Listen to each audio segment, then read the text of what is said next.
ताजा घडामोडी पाहण्यासाठी आमच्या चॅनलला सबस्क्राईब करा, लाईक करा, शेअर करा आणि बेल आयकॉनला प्रेस करा.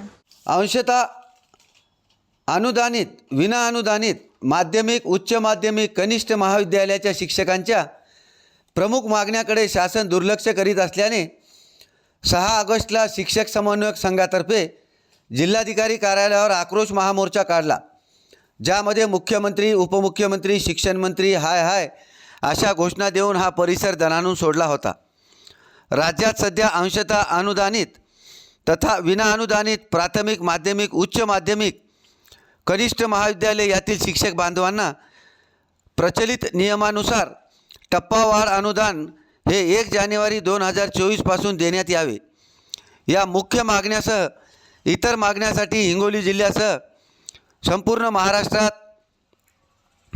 22 जुलै जिल्हाधिकारी, शिक्षणाधिकारी कार्यालयासमोर धरणे आंदोलन, मुंडन आंदोलन, अन्नत्याग आंदोलन, आमरण उपोषण, थाळीनाद आंदोलन, भीक मागो आंदोलन असे विविध प्रकारचे आंदोलन सुरू असून राज्य सरकारने या शिक्षक वर्गाच्या मागण्या अजूनही मान्य केल्या नसल्याने शिक्षक वर्ग आता आक्रमक भूमिका घेत रस्त्यावर उतरला आहे.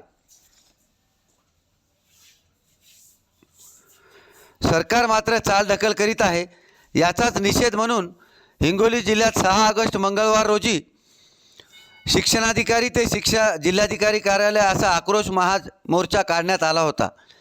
हा आक्रोश महामोर्चा शिक्षणाधिकारी कार्यालय, जिल्हा परिषद मैदान येथून सुरुवात होऊन छत्रपती शिवाजी महाराज चौक, post office road, Jawahar road, doctor Ambedkar चौक, महात्मा गांधी चौक, इंदिरा गांधी चौक, अग्रसेन चौक ते जिल्हाधिकारी कार्यालयावर धडकला. यावेळी अनेकांनी समायोजित भाषणे झाली. या प्रसंगी उपस्थित शिक्षकांनी या प्रकरणी दिलेल्या निवेदनावर शिक्षक समन्वय संघाचे जिल्हाध्यक्ष आशिष इंगळे, उपाध्यक्ष सुनील डुकरे,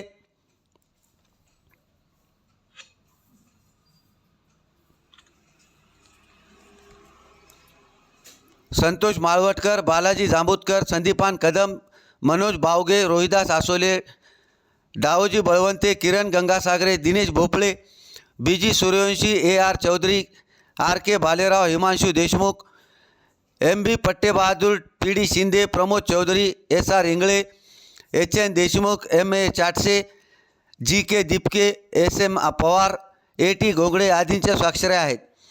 A7 न्यूजसाठी अनिस अहमद, हिंगोली.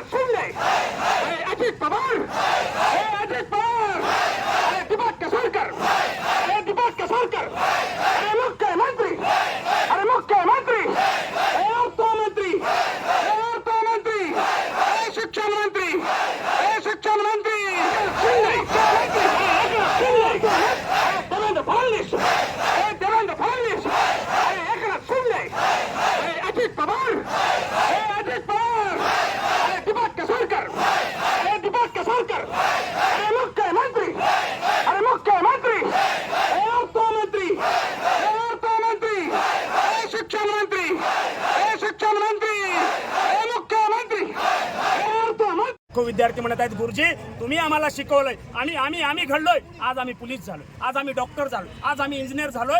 एक मताचं दान या विधानसभेमध्ये गुरुदक्षिणा म्हणून तुम्ही सांगल त्याला आम्ही देऊ, ही विद्यार्थ्याची भूमिका आहे. अशा पद्धतीनं जर आम्ही गणित केलं ना तर किमान 1 कोटी जनता आमच्या सोबत. आज आपण भावनिक म्हणजे हा शिक्षकाचा लढा आहे. मी माझं भावना ही काही माझी एकट्याची नाही. अक्षरशः आमचे आईवडील, बऱ्याच जणांचे आईवडील पगार न पडता गेले. माझ्या कॉलेजचा एक शिक्षक बांधव बिन पगार निवृत्त. आज 63,000पैकी 25,000 शिक्षक, ही आकडेवारी सरकारकडे आहे. आपल्या मीडियाच्या माध्यमातून माझी सरकारला विनंती आहे की 25,000 शिक्षक 2030 पर्यंत सेवानिवृत्त होईल. म्हणजे आज तुम्ही आम्हाला 100% दिलं पाहिजे. 20% नको. 20% हा ऐतिहासिक निर्णय होऊ शकत नाही. फार झालं तर तुम्ही टप्पा वाढ करा, पण 100% जर दिलं तर हा ऐतिहासिक. कसा लढा होता आणि आज काय आंदोलन झालं? शिक्षक समन्वय संघाच्या वतीने आज हिंगोलीमध्ये आक्रोश मोर्चा काढला आम्ही. हजारोचे शिक्षक बांधव हिंगोली आणि महाराष्ट्रातल्या काही जिल्ह्यातून प्रातिनिधिक स्वरूपात आलेले आहेत. आमची रास्त मागणी एवढीच आहे की मागील अधिवेशनामध्ये या राज्याचे मुख्यमंत्री एकनाथजी शिंदे साहेब यांनी घोषणा केली की येणाऱ्या कॅबिनेटमध्ये आम्ही तुमचा प्रचलितनुसार टप्पावाढीचा शासन आदेश काढू आणि आचारसंहितेच्या अगोदर किमान 1 महिन्याचा वाढीव पगार आमच्या 63,000 शिक्षकांच्या खात्यामध्ये पडेल, अशा पद्धतीची घोषणा आहे. आम्हाला एवढंच म्हणायचं, या घोषणेची तुम्ही अंमलबजावणी केली पाहिजे आणि शिक्षण मंत्र्यांनी सुद्धा तसा होकार दिलेला आहे. आता आमची फाईल वित्त विभागात आहे असं सांगण्यात आलं आहे, म्हणून आमची वित्तमंत्र्याला सुद्धा विनंती आहे की आमचा 63,000 शिक्षकांचा प्रश्न तुम्ही सोडवला नाही तर आजचा आक्रोश येणाऱ्या काळामध्ये तुम्हाला आझाद मैदानामध्ये दिसेल. आणि आमच्यासोबत आता शेतकऱ्यांची लेकरं उतरलेली आहेत, आमच्यासोबत कामगार कष्टकरी, आम्ही सगळ्यांना घेऊ आणि सगळे मिळून आम्ही आझाद मैदानावर हा सामाजिक क्रांतीचा लढा उभारू आणि आमच्या न्याय हक्काची मागणी आम्ही पूर्ण करून घेऊ. आहे की आम्ही 63,000 आहोत, केलं होतं 63,000ला तुम्ही नमणार नाही, म्हणून आम्ही 63,000 शिक्षकांनी ठरवलं की आमचे सगळे सोयरे आमच्यासोबत आहे, आमचे सहकुटुंब आमच्यासोबत आहे आणि प्रत्येक विद्यार्थ्यांना आम्ही मागणं मागितलं आहे की बाबा रे, आम्ही 15 वर्षे तुम्हाला आम्ही विद्येचं ज्ञान दिलं.